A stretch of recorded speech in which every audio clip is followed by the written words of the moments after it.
আচ্ছা, কখনো কি মনে হয়েছে যে হাজার হাজার বছর আগে প্রাচীন ভারতে রাষ্ট্র, রাজনীতি, কূটনীতি এই সব নিয়ে মানুষ ঠিক কী ভাবত? আজকের মতোই কি জটিল ছিল সবকিছু? তো চলুন আজ আমরা সেই অসাধারণ জগতেই একটা ডুব দিই। তো মূল প্রশ্নটা হলো হাজার হাজার বছর আগেকার সেই মানুষেরা কূটনীতি মানে ডিপ্লোমেসি বা ধরুন ধর্মনিরপেক্ষতা আর একটা গোটা রাষ্ট্র চালানোর মতো বিষয়গুলো নিয়ে ঠিক কী ভাবত। ব্যাপারটা কিন্তু একটা ঐতিহাসিক রহস্য সমাধানের মতোই। আর আজ আমরা একসাথে সেই রহস্যের গভীরে যাব। তো যে কোনো রহস্য সমাধানের প্রথম ধাপ কি? প্রমাণ খোঁজা, তাই না? মুশকিলটা হলো প্রাচীন ভারতের এই সব রাজনৈতিক ভাবনাচিন্তাগুলো কিন্তু একটা কোনো বইতে গুছিয়ে লেখা নেই। তাহলে প্রশ্ন হলো, আমরা এগুলো জানলাম কোথা থেকে? কি সেই সূত্র? এর উত্তরটা লুকিয়ে আছে মূলত ৪ ধরনের জিনিসের মধ্যে। আমাদের আজকের যে জ্ঞান সেটা কিন্তু এই বিভিন্ন জায়গা থেকে পাওয়া ছোট ছোট তথ্যের টুকরো একটার সাথে আর একটা জুড়ে তৈরি করা একটা ছবির মতো। যেমন ধরুন সাহিত্য, সেই সময়ে ভারতে আসা বিদেশি পর্যটকদের লেখা, বিভিন্ন লিপি মানে পাথরে খোদাই করা লেখা, এমনকি সেই সময়ের মুদ্রা থেকেও আমরা অনেক কিছু জানতে পারি। সাহিত্যের কথা যদি বলি, এটা যেন সময়ের সাথে সাথে রাজনৈতিক চিন্তাভাবনার একটা বিবর্তন আমাদের চোখের সামনে তুলে ধরে। যেমন ধরুন, একেবারে শুরুর দিকের পবিত্র গ্রন্থ মানে বেদ আমরা পাচ্ছি সমাজের নিয়মকানুন। আবার অনেক পরে কৌটিল্যের অর্থশাস্ত্রের মতো বইগুলোতে পাচ্ছি একটা রাষ্ট্র চালানোর জন্য একেবারে নির্দিষ্ট কৌশল, ডিপ্লোম্যাসি, সবকিছুর খুঁটিনাটি।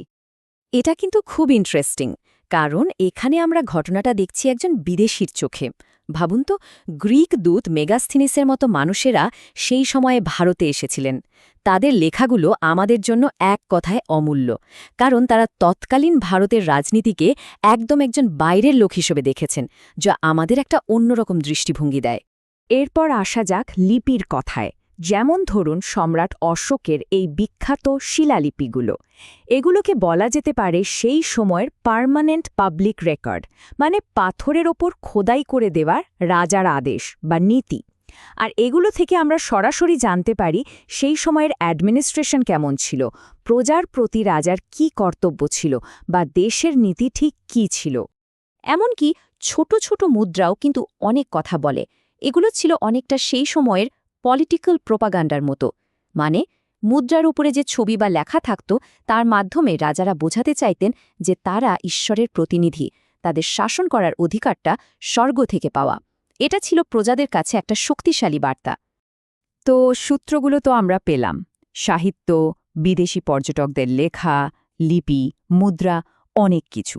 এবার আসল কাজ, এই সব সূত্র জুড়ে আমরা ঠিক কী ছবিটা পাই?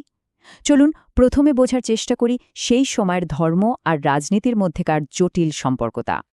এখানে আমরা একটা দারুণ জিনিস দেখতে পাই, একটা অদ্ভুত বৈপরীত্য।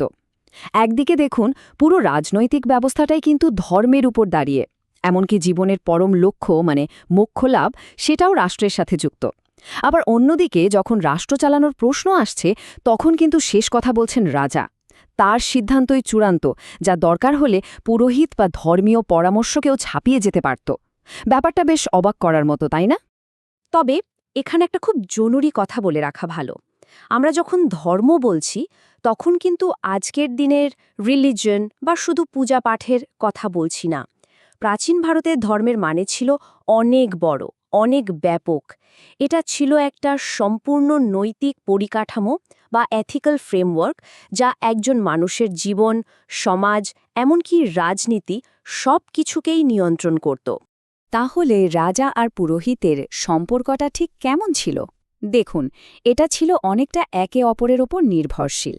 মানে রাজা কোনো কাজ করার আগে পুরোহিতদের থেকে ধর্মীয় পরামর্শ বা অনুমোদন নিতেন। এতে কাজের একটা বৈধতা তৈরি হতো। কিন্তু দিনের শেষে রাজ্যের প্রশাসনিক সিদ্ধান্ত নেওয়ার ফাইনাল অথরিটি কিন্তু ছিলেন রাজাই। পুরোহিত পরামর্শ দিতে পারতেন, আদেশ নয়। আচ্ছা, ধর্ম আর রাজার সম্পর্ক তো বোঝা গেল। এবার চলুন রাষ্ট্রের আরও ভেতরের দিকে তাকাই। মানে সেই সময়কার সমাজব্যবস্থা কেমন ছিল, গ্রাম স্তরে শাসন চলত কীভাবে, আর অন্য রাজ্যের সাথে সম্পর্ক বা ফরেন পলিসিটাই বাকি ছিল। যেসব উৎস পাওয়া যায় সেগুলো থেকে আমরা জানতে পারি যে প্রাচীন ভারতীয় সমাজ মূলত 4টি বর্ণে বিভক্ত ছিল। একটা স্তরবিন্যাস ছিল। সবার ওপরে ছিলেন ব্রাহ্মণ, অর্থাৎ পুরোহিত ও পণ্ডিতরা। আর একেবারে নিচে ছিলেন শূদ্ররা, যাদের কাজ ছিল মূলত শ্রম ও পরিষেবা দেয়া, এবং সামাজিক অধিকারের দিক থেকে তাদের অবস্থান ছিল বেশ প্রান্তিক। এই যে 5 সংখ্যাটা দেখছেন, এটা কিন্তু খুব গুরুত্বপূর্ণ একটা ধারণার প্রতীক। এটা হলো পঞ্চায়েতের সদস্য সংখ্যা। ভাবুন, হাজার হাজার বছর আগেও কিন্তু ভারতে একেবারে গ্রাম পর্যায়ে স্থানীয় সমস্যা সমাধানের জন্য 5 জন সদস্যের একটা কাউন্সিল বা পঞ্চায়েত থাকত। এটা কিন্তু লোকাল সেলফ গভর্নেন্স বা স্থানীয় স্বায়ত্তশাসনের একটা দারুণ উদাহরণ। আর এটা তো এক কথায় অসাধারণ।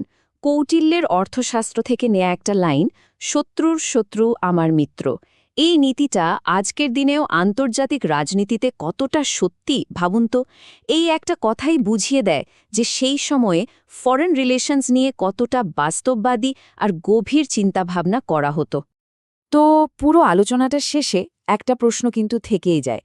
এই যে হাজার হাজার বছর আগের রাষ্ট্রচিন্তা, এই নিয়ম কানুন, এই কূটনীতির কৌশলগুলো, এগুলো কি শুধু ইতিহাসের পাতায় থেকে গেছে, নাকি আজও আমাদের এই আধুনিক বিশ্বের রাজনীতি, সমাজ আর আন্তর্জাতিক সম্পর্কেও এর ছায়া দেখতে পাওয়া যায়? এই প্রশ্নটা আপনাদের ভাবার জন্য রইল।